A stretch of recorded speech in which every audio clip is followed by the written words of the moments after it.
Welcome, Maggie Reed, to Mea Culpa. First time on. So good to have you.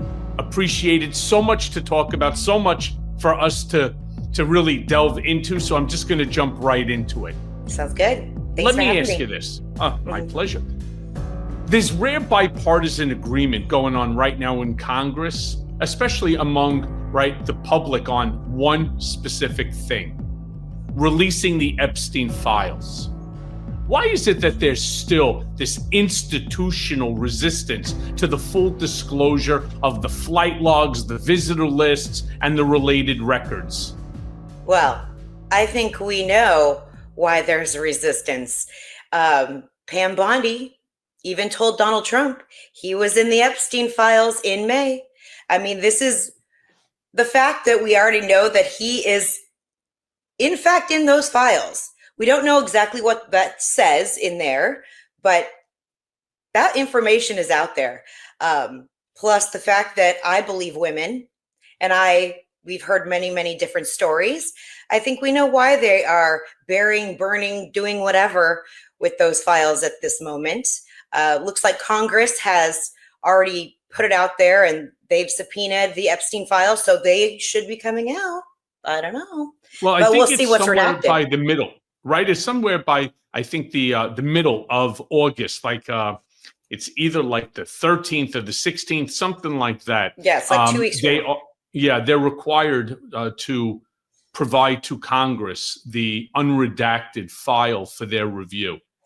I mean, I have a very, very skeptical belief here that they're going to release anything to Congress, or anyone for that matter, until after Trump and his strategy team makes a determination on how they want to release the files. Remember, at the very beginning, they were only going to release what's called the 302s. That's the grand jury. That doesn't implicate anybody other than the person who the prosecutors are seeking to obtain an indictment against. So those documents would be absolutely worthless. Yeah. I keep looking at Donald Trump anytime he talks about this. I know you know Donald Trump very well, but I have to watch a lot of Donald Trump for my videos, and I see the little mannerisms, the little tics that he has, especially when he lies, which is 99.9% of the time. When he keeps talking about releasing these files, he's saying, well, we don't want to hurt anybody that might be affected negatively. We don't want to do that. It is so telling in his wording and what he's saying. They are going to absolutely kind of, I think, demolish those files and then release them. They're going to make sure that he's nowhere to be seen. And now we have Congress, they have subpoenaed Hillary Clinton, Bill Clinton, a lot of other people in regards to Epstein.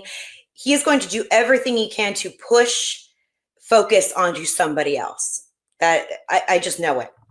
Well, I mean, if history repeats itself, absolutely. I mean, let's not forget, I was the only one who ended up going to prison for, with all due respect, another man's affair, which, again, he denies took place. Stormy Daniels, of course, has, her opinion onto it. But I want to ask you this, because here's the crazy thing, and everybody keeps talking about it. Well, Donald Trump is allegedly in these files a thousand times, right? Number one, we don't know that to be true. We know he's in it, but we don't know the number. It was never released by anyone. Number two, we don't know in what context, and I think you were fair to point that out. We do know, because it was released unredacted, the contacts book, Jeffrey Epstein's address book, and Donald Trump is named in that book. But that's understandable and expected, considering we do know that they had a personal relationship. They knew one another. How close that relationship was, I don't buy this bullshit. Oh, they were best friends. Bullshit. I don't buy it for a second. Second, all right, and more importantly, I don't believe Trump was ever even on Epstein's island. He has made that statement many, many times that he has never been there. Nothing would be worse than a document coming out in that file that shows that he was there. He was many, many times on Jeffrey's plane. Yeah. But that plane was heading from New York to Palm Beach, and Trump was just catching a free ride. But Michael, you know what? Okay. So his recollection of his relationship with Epstein has progressively changed throughout time, obviously. It was, I don't really know the guy. We were friends, we were familiar, and as more information comes out, it seems that it's, okay, well, sure, he was at Mar-a-Lago, but I didn't like it. I didn't like what he did, so we kicked him out. So, you know, there is seriously something being covered up, whether or not what we know. And that's the thing. We can't speculate. We don't want to be sued, but, you know, we can only say that it is clear that his story has changed over time. Well, that's factual. Yes. I mean, that's factual. It has changed, and you can't get sued for having an opinion, right? I mean, you know, you're the lawyer. I don't know. I just do comedy. It doesn't mean that they won't. That's true. You most certainly are. Look, Trump meeting behind closed doors tonight or before with Todd Blanche, Pam Bondi, Kash Patel, Susie Wiles, and they're all doing this at J.D. Vance's home. Yeah. Under the guise that they're allegedly going to discuss containing the fallout from Epstein-related revelations. What should we make of the fact that they're having this private strategy session? I think that their shadiness has no bounds, and it is a session for them to do damage control and how to pivot. We've seen every single, well, maybe not yet, there's still more, but every single way to distract from this moment going on, anything to get us away from the Epstein files. They are doing anything they can to make us talk about anything else. Nuclear reactors on the moon. Like, I mean, they're doing whatever they can to get us to stop talking about this. Usually it can work. And usually Donald Trump's strategy of, you know, blasting us with new information and, you know, something scary around the corner gets us to talk about something else. Not this time. Everyone is like dug their heels and we're like, no, we want answers. So they're either planning, in my opinion, they're either planning something big or they are planning a inside job how to make it come out where Donald Trump looks clean as a whistle. Well, you know, that's doing something illegal. But that's the problem with these conspiracy theories, because if hypothetically his big crime was going to a party, right, and pointing at a bunch of, you know, young girls that are dancing there, or taking a free flight on Epstein's plane to Palm Beach, Florida, because Trump wanted to save the gas in his own plane, I get it, right? But what happens at that point in time? Everyone's going to be like, holy shit, it's a fucking cover-up. Once again, it's another cover-up. Donald's only in it in the address book. He's only in it on flight logs. You know, the claim is that he's nobody. If you are a Trump supporter, 100%, I told you Donald had nothing to do with it. If you are a detractor, automatically you're going to find it. What I want to hear from, other than the release of the entire file, unredacted. Yes. I want to hear from those victims that are willing to speak up. They've been, you know what, that the one thing is they have been talking. A lot Some of people have, most haven't.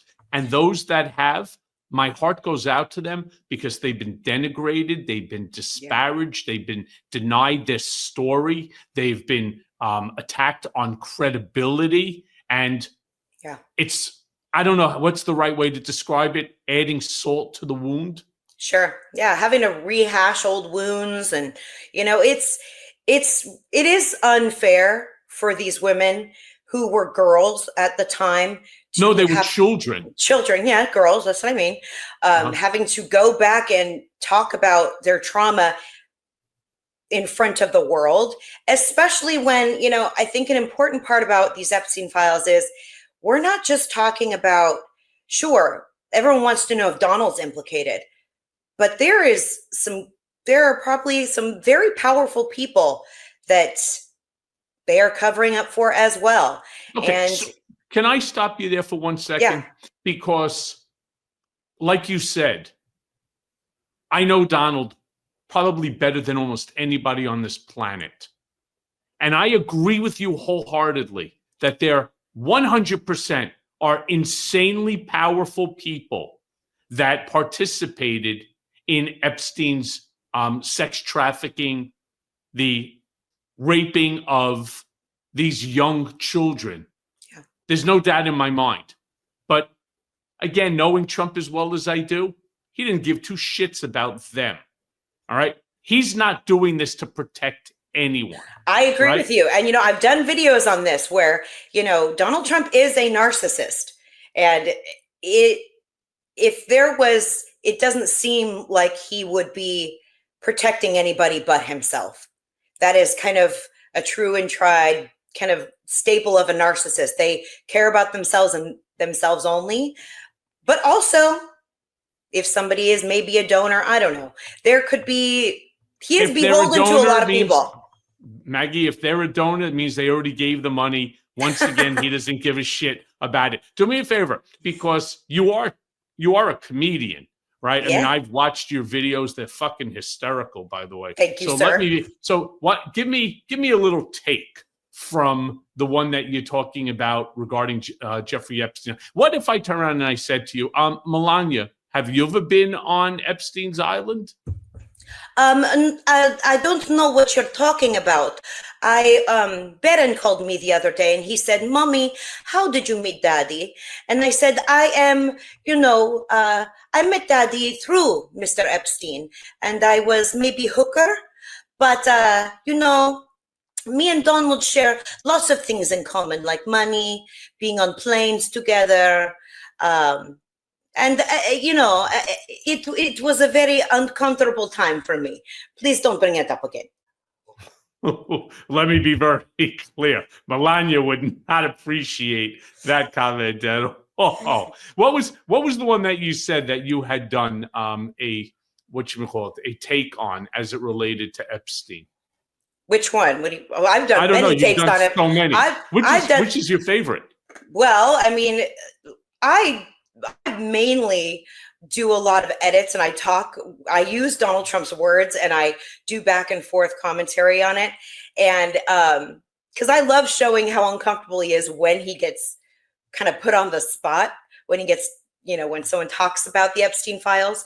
But yesterday I said, pedo says what? And he goes, what? What did you make of him walking around on the rooftop yesterday? Because my co-host in our political beatdown, show, Ben Meiselas and Ben just went on a complete and total, an ass whooping, that comparing Donald to like a gorilla at the zoo, who finally comes out and everybody's sitting there watching. Oh my God, pointing. Oh, look at, the gorilla came out. And then they all start applauding. You've seen The Office, right? Of course. Okay, so the scene where the episode where Michael Scott's on the roof, everyone's comparing it to that.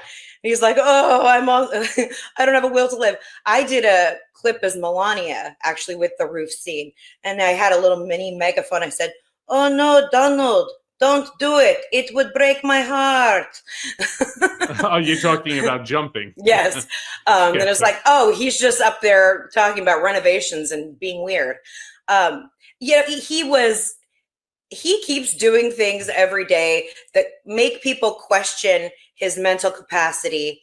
And, if that's still not going to deflect from the Epstein files, sorry, Donald, it's not going to work. But yeah, he's a showman. I mean, he's always out there doing something, right? Yeah. Can I be clear about something? And this, I'm speaking from firsthand knowledge.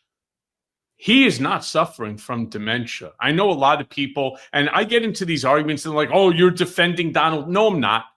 If me defending Donald is telling the truth, well, then, okay, sure, whatever you say. But I'm telling you, he is not suffering from dementia.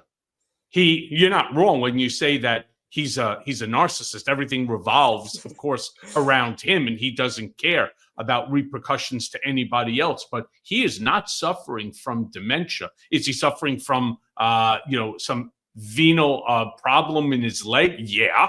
I mean, that's obviously factual. Nobody has, what we would call thankles, right? Where your ankles and your thighs are the same. It's like one big giant,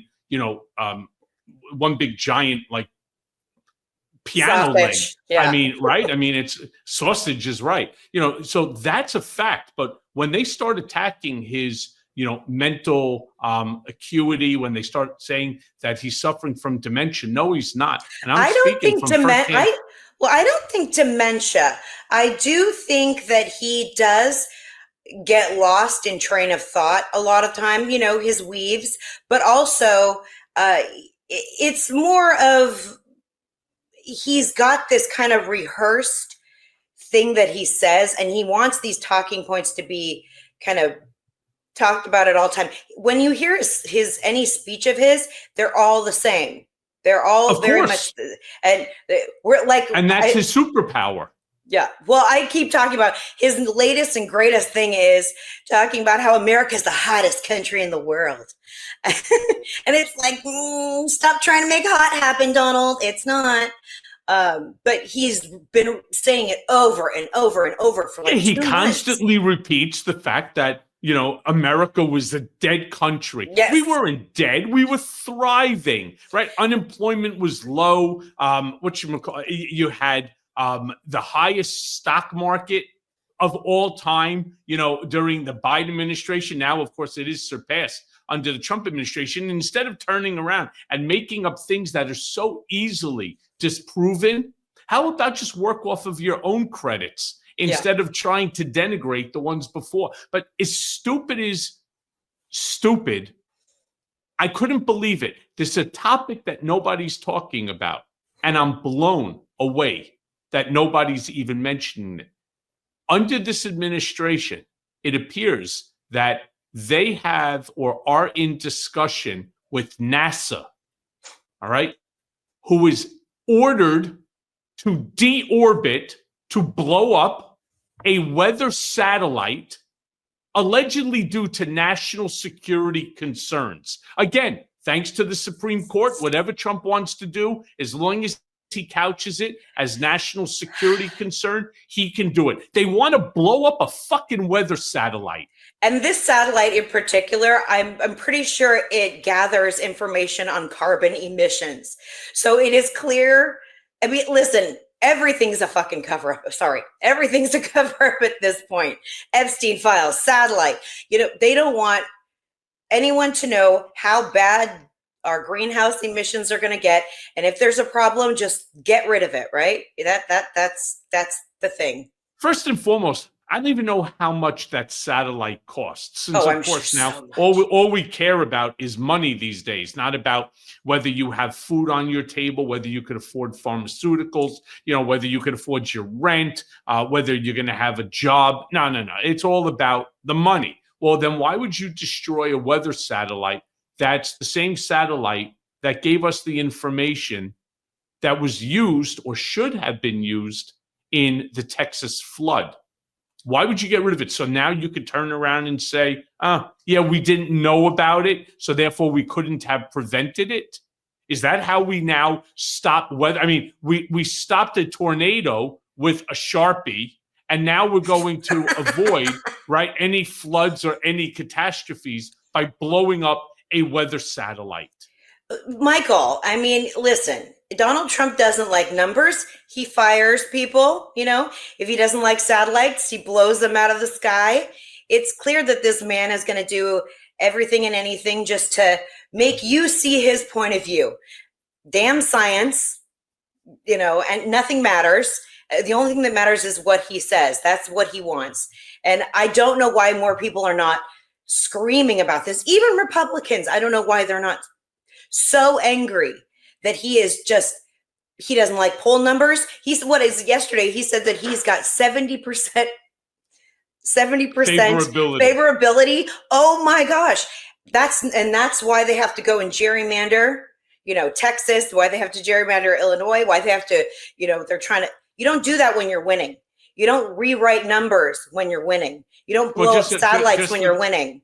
But just for the audience, Illinois is a Democratic state, and it's J.B. Pritzker who said that we will retaliate against Texas by doing the same thing. We're hearing the same out of Gavin Newsom from California, Governor Hochul here in New York, and so on. But yeah, Texas, you don't cheat if you believe that you have a 70%. By the way, I think that would make him the most favorable president in at least the last 150 years, maybe.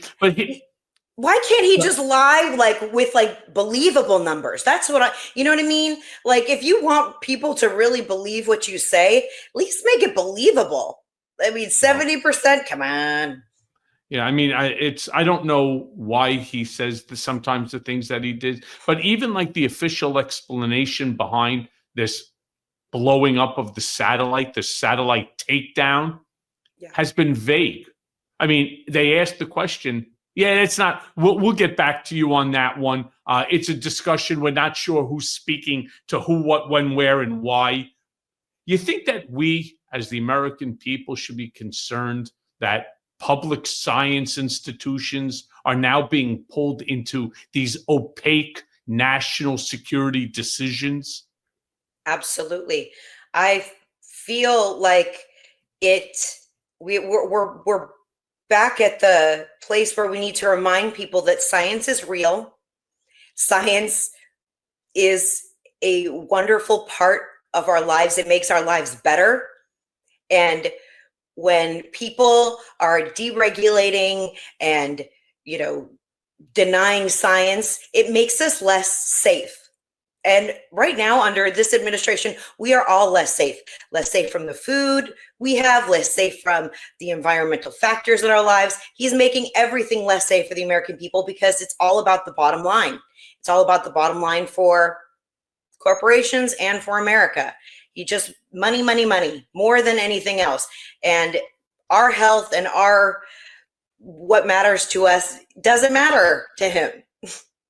Yeah, well, it's true. But, I want to touch on that gerrymandering since you brought it up. And it's a great point that needs to be discussed because Texas, they've already approved a redistricting plan, which, by the way, is out of the ordinary. Normally, it's not done until after a census. And the census is every 10 years. That's 2 years from now. They're doing it, of course, midterm. We all know the reason why. It will hand Republicans, based upon this new redistricting map, prepared and executed thanks to AI technology. It will give Republicans 5 additional congressional seats. And because right now, it's such a razor-thin majority, Trump wants to keep control of the House and the Senate. The only way that he will be able to legislate and to get what he wants is if he controls both the House and the Senate. And historically, we also know that the party in power, meaning the White House, generally loses the House, the Senate, or both.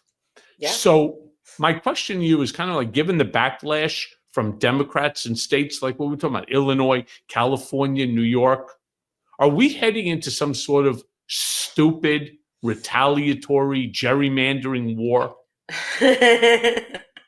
Right? Have you done a take on that? I have. And my take on Donald Trump gerrymandering, I did one where he was drawing, and it was based on the drawing that came out from the Epstein birthday list. And so the gerrymandered Texas map was just a person with boobs. Anyways, I tried to connect things together.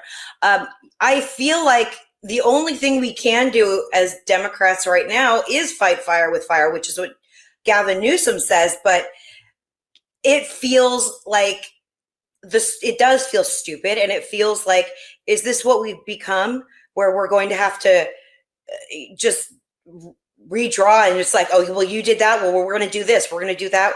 But even people like, we have Kevin Kiley here in California. He's like, well, that's not fair. You can't do that here in California. And it's like they want all the rules for everybody else, but not for them. So, I mean, I don't see any other option at this point. So, I mean, if they're going to get away with this in Texas, which is so unbelievably just horrible. I mean, the South has been, gerrymandered for a really long time. But this is just, especially on the behest of Donald Trump, it just makes it even worse, knowing that he went and asked for that and he's getting it. He denies that he asked for that as well. Of course. But of course, I acknowledge that, what this gerrymandering is going to do is it's going to technically silence the voice of marginalized communities, specifically, Absolutely. black, brown, and Hispanic, and it's going to basically make it into a white state, despite the fact that I think, if I'm not mistaken, and I'm pretty sure I'm right, that it's either 62 or 64% of Texas are non-white. Yeah. Which I think makes it incredibly interesting that you can figure out, even with AI, how to gerrymander a state that eliminates a majority of its constituents. I just find that amazing. Well, I watched Governor Greg Abbott talking about it, and the lies that they spin about it, they're like, actually, this is better for a marginalized group. This is actually in their favor. This is actually doing, really good things for our community. The lies that come out of their mouth when they know exactly what they're doing. But, this is the Republican playbook. If they can't win, they cheat. And I hope that, blue states get behind it and do the same, only because we really need to take over the House and the Senate in the midterms. We do. I mean, we have to stop anything by Donald Trump going through, like the one big beautiful bill. If we could have stopped that, we could have, saved a lot of strife. It's not just a big, beautiful bill. What about a bunch of these nominations on people who have zero qualifications Absolutely. for the job? And they're walking around now talking about, doing things that are just so fundamentally un-American. Hey, Melania, question for you. Yes. Did you vote? Did you vote? And did you vote for your husband? I would rather not say, but let's just say I voted, and I voted with my conscience. Well, that's an interesting point. So if you can see my cup, I think you'll understand. Hey, let me ask you this, because, again, we're going to talk about somebody who's totally and wholly unqualified for this position, RFK Jr. Oh, God. His administration literally just canceled. I mean, I can't believe the stupidity, the absolute stupidity of some people.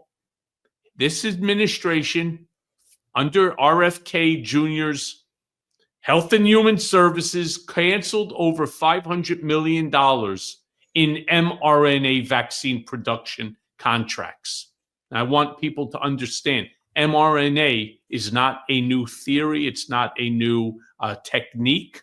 Yeah. It is, however, what provided us, thanks to Trump and his first administration, right, where they expedited the mRNA manufacturing so that they could come up with a COVID vaccination. I forget what they called that project. It was like Operation Warp Speed. I think it was Operation Warp Speed. It was, right? Yes. From a public health standpoint, what risks do you think that this poses heading into the next either flu, COVID, or some variation thereof. It's going to be terrible. COVID's like on the rise everywhere right now. Again, we've got measles outbreaks everywhere. And, who would have thought having a guy with a brainworm, be the, head of Health and Human Services would be a bad thing. But here we are. He likes to swim in poopy creek water and he denies science. Who would have thought that would, be bad? But here we are. I mean, I'm sitting there and I'm saying to myself, polio. Yeah. Polio. It was something that has been, thank God, a million times, it has been eradicated over the course of the last 5 decades. 50 years, there's been basically zero. All of a sudden, enter RFK Jr., this idiot and a half. And I've had him here on my show. And I said to him, as the son of a surgeon, the son of, my mom was a surgical nurse. My dad was a head and neck reconstructive surgeon. My brother-in-law, my uncle, my cousins, they're all doctors, surgeons, and so on. I grew up in a house where I learned how to read off of the JAMA book and AMA. I'm not joking. That's actually how I learned to read. That's awesome. I'm sitting here and I'm saying to myself, you've got to be shitting me.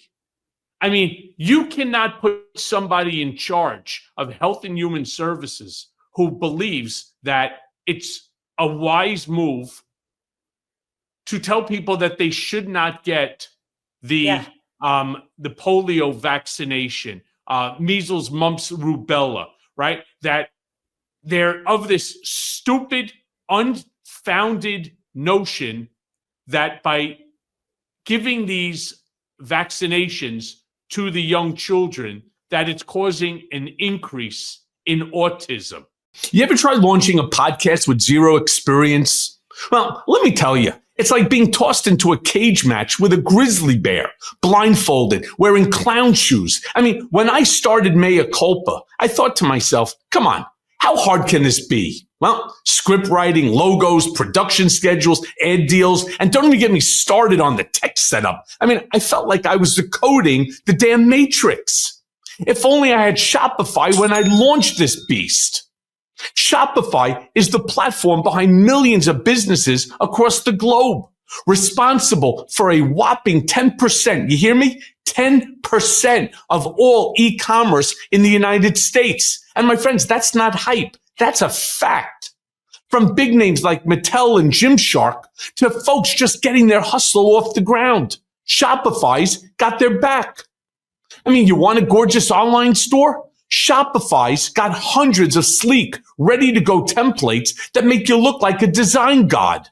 And AI tools? Yeah, they've got those too. Writing your product descriptions, jazzing up your images, maybe even making you sound smarter than you actually are. I mean, not naming names or anything, right? I mean, need a marketing squad? Shopify's built-in tools let you hit email, Instagram, TikTok, wherever your customers are scrolling or doom scrolling. And listen, Shopify handles it all. Inventory, returns, international shipping. I mean, they are the ride or die business partner that you never knew that you needed. So if you got a big idea or even a little one and you're ready to turn that dream into a reality, head over to shopify.com/Cohen. So if you want to see less carts being abandoned, it's time for you to head over to Shopify and sign up for your $1 per month trial and start selling today at shopify.com/Cohen. That's Shopify, SHOPIFY.com/Cohen. One more time, that's shopify.com/Cohen. This is what they're saying, which is putting autism research and investments and investigation back like a decade. Absolutely. We're taking old talking points from the 90s and we're bringing them full circle again. And without any scientific correlation, he's spouting off these things. And remember, he wants to do an autism database too. Do you remember that one? Oh, yes, I sure do. It's like the fact that we have somebody that is so adamant about denying science in this role is terrifying. And the reason why people have longer life expectancy now is because of science. Science is a good thing, but now everyone wants to, not get vaccinated and drink raw milk. I mean, we are living in a whole different time frame right now where someone like RFK Jr. has the power to influence the world, and it's going to be detrimental to our society. I'm very scared for, my kids to go back to school starting in a couple weeks. This is when everybody comes back from wherever they've been and all the germs happen. It's going to be a smorgasbord of disease. I know it. So Melania, you don't like RFK? I thought that you liked him. RFK Jr., RFK no Jr. No, thank you. He's not my kind of guy. Now, Justin Trudeau, yes, I can deal with that.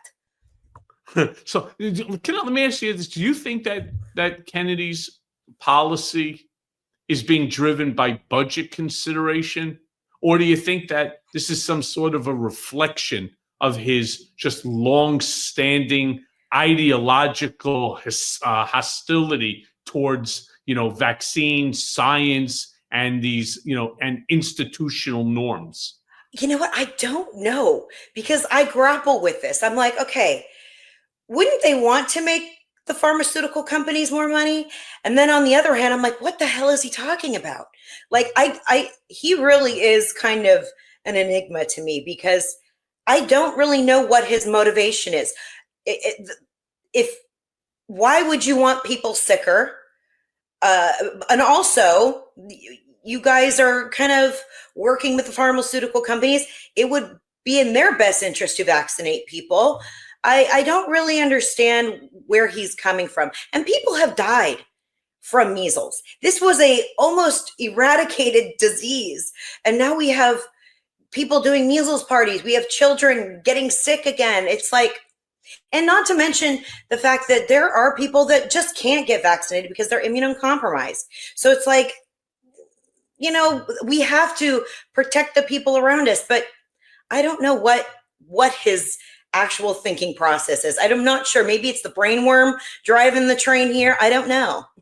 Yeah, I don't know either. But since you're talking about protecting people, I mean, thank God that this administration sent the National Guard over there to to California in order to assist in these deportation operations, right? I mean, just thank God, because California was going into the toilet. It was like Snake Plissken in Escape from New York. Everybody in California, is a fucking violent felon killing each other and so on.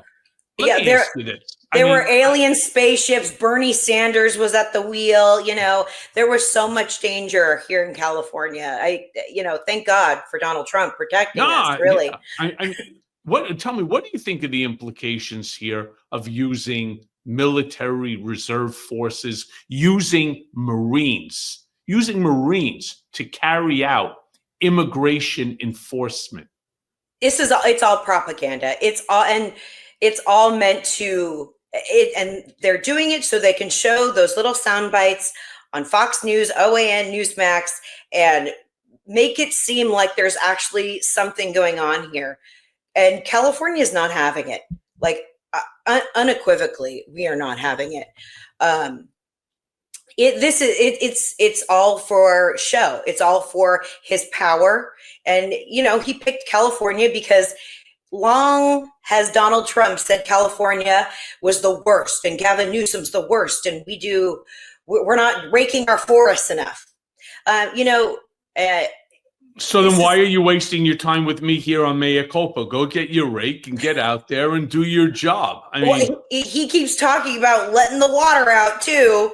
Letting the water out. Hey, Melania, can I ask you a question? Did you ever not have water to wash the shampoo out of your hair, as your husband, used to claim all the time that, you used to be drip, drip, drip. You couldn't even, take a normal shower. You couldn't wash your hair. Did you ever have a problem in California?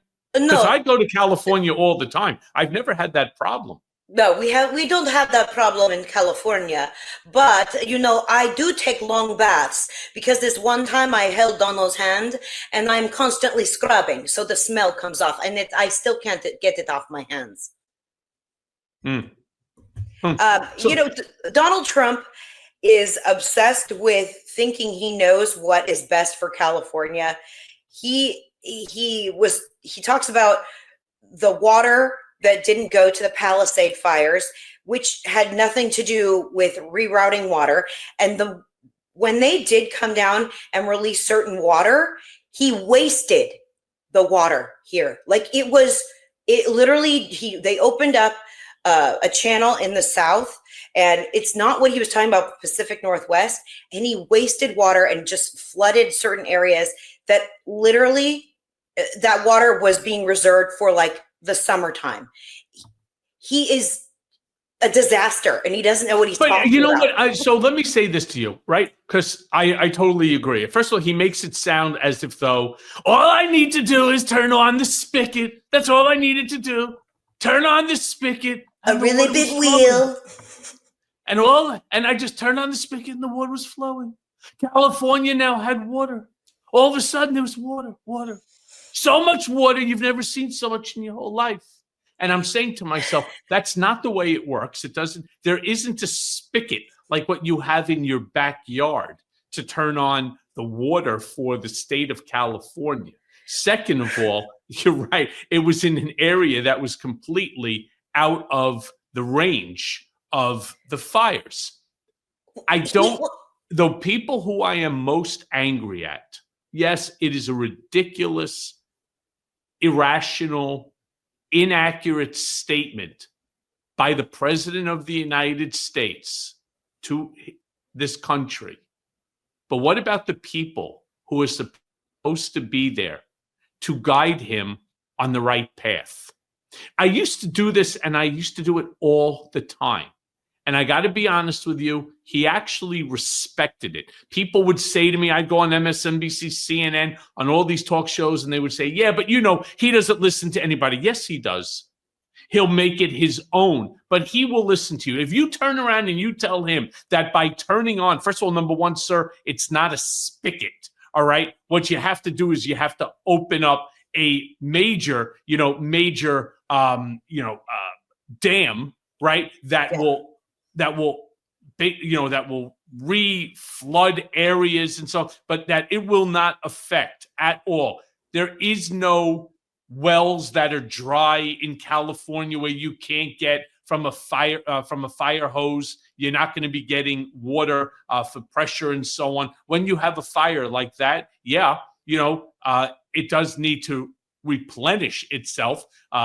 So then you go on to the next, to the next fire hydrant. But my point is, whoever it is that's providing him the information is doing a totally shit job, and they're actually hurting him worse than he's even hurting himself. Absolutely. Well, the thing is, when it comes to the water talk, I've actually tried to figure out what he's talking about.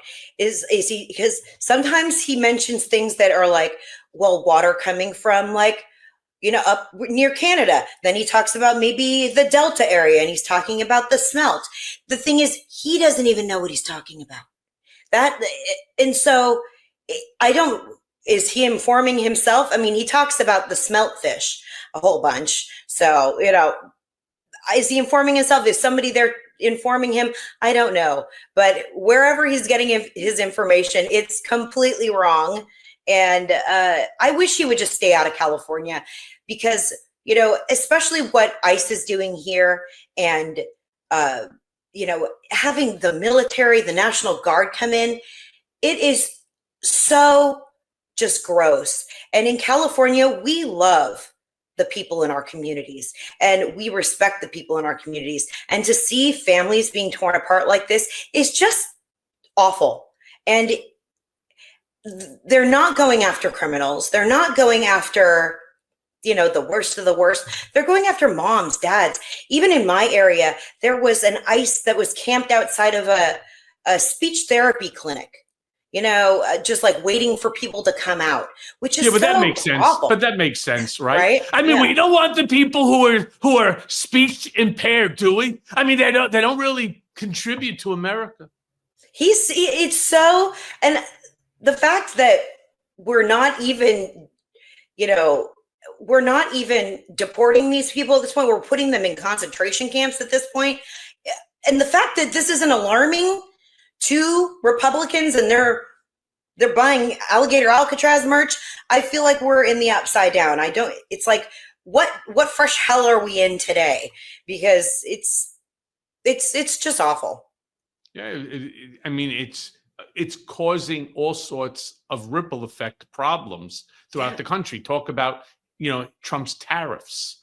They are now hitting his base directly. And it's something I've been talking about literally since the day that he announced the tariffs. There will come a day when his base will realize, and again, I blame guys like Scott Bessent, Howard Lutnick, and others that continue to promote this bullshit lie that tariffs are paid by countries and not by American consumers. They just are. Yeah. It's now finally hitting his base directly, and it's hitting them directly because when he turned around and gave, for example, China an extra 90 days before the implementation of the tariffs, what did big companies like Costco and Walmart and Amazon and all the Myers and so on, what did they do? They bought more product. They overspent, and they just did an analysis. Oh yeah, we're going to need toilet paper. Fuck it. We bought, instead of 1 million, we bought 5 million worth of toilet paper. So they were able to carry the old pricing as opposed to the new. Well, what happens when that supply runs out? And it always does. Well, prices go up. Prices go up. So you're seeing rising prices. You're seeing disrupted supply chains. You're seeing higher costs for citizens, for small businesses. Oh, yeah. So my question I want to ask you, because California, as Gavin Newsom likes to punch back to Trump and say, if we were our own country, we would have the 4th highest GDP in the world. That's fact, right? yeah. So while you shit on California, California is the most successful, right? It's more successful than 196 countries that are out there.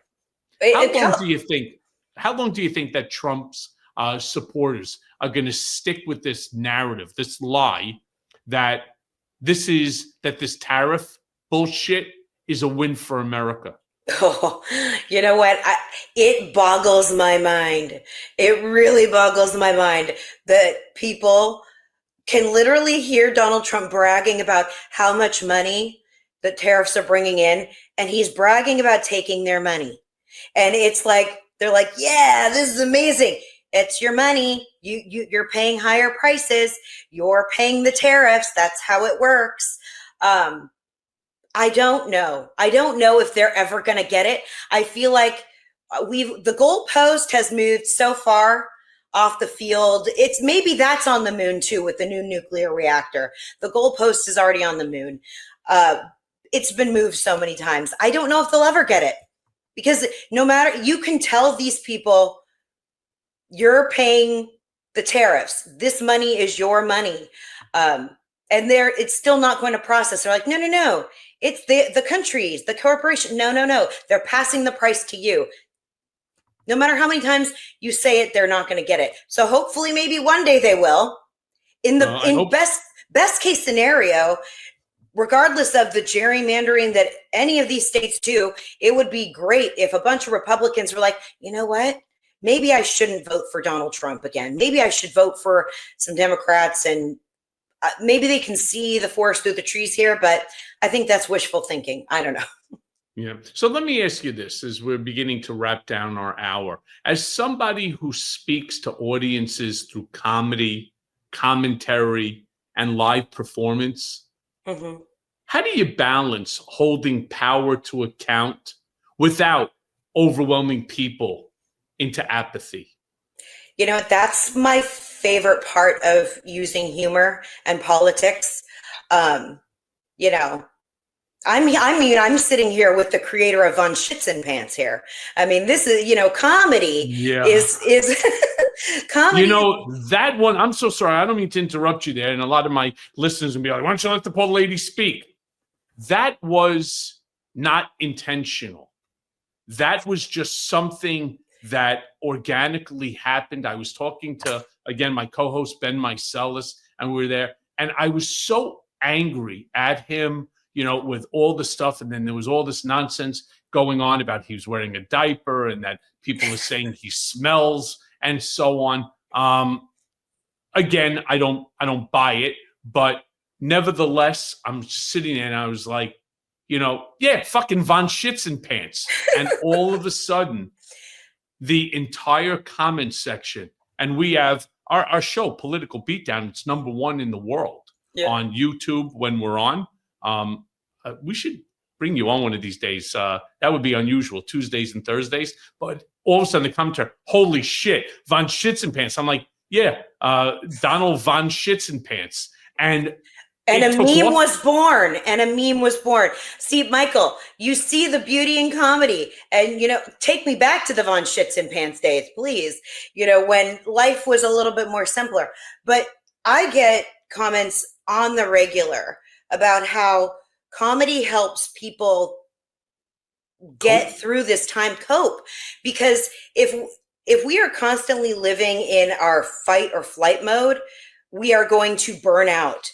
And they're blitzing us with crazy shit every day. So, I try to do a lot of comedy of the absurd because we are in the absurd right now. Nothing is more absurd than this administration, than what's going on. And so it makes people feel better and lightens the mood, because if we are constantly just being sad or mad or fearful at all times, that's going to take a toll on us. We have to find ways to keep going. And I think comedy is just kind of one of those ways. Yeah. So last question for you. You believe that this moment with public trust collapsing, we're seeing crises after crises, economic instability, public health rollbacks, immigrant crackdowns, secretive meetings, to name just a few. Yeah. There's no transparency, right? It's all being fought from the top. Authoritarian tools are now being normalized. You think this is the start of a reckoning or a warning that we're still choosing to ignore? I think more people need to wake up and open their eyes and get involved. I think a lot of people are invested in politics. And I think that's where also comedy comes in, because maybe somebody that's not, doesn't care about politics too much, can have a laugh at something. But you have to stay informed these days. And I think a lot of people just kind of are letting it go. We're in the political field, so, it doesn't ring true to us because we're like, oh, we're in this all the time.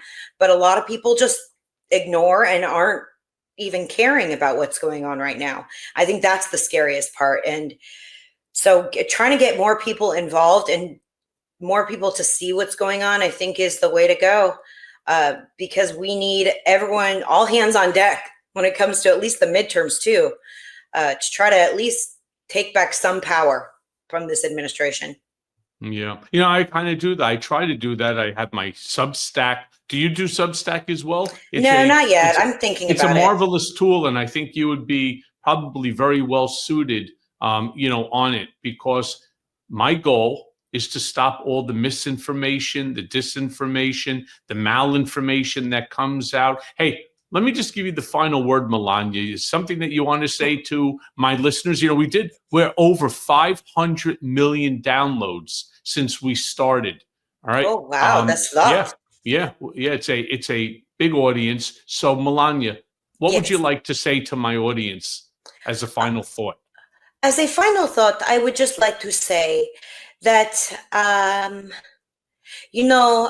want everyone to understand that I didn't choose this life for myself. And I do not sleep with Donald Trump. I sleep in separate bedroom. And please, Do not associate me with my husband because I'm just bystander on the side. Okay, I just like the money. So you didn't pick the thug life. The thug life chose The you. thug life chose her. Yes, the thug life chose her for sure.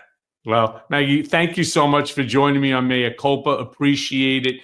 Keep doing what you're doing, because you're right. We need a little break every now and then from the chaos. You and betcha. your comedy is funny as hell. Well, thank you for having me, Michael. I appreciate it. It's good to see you. Good to see you too.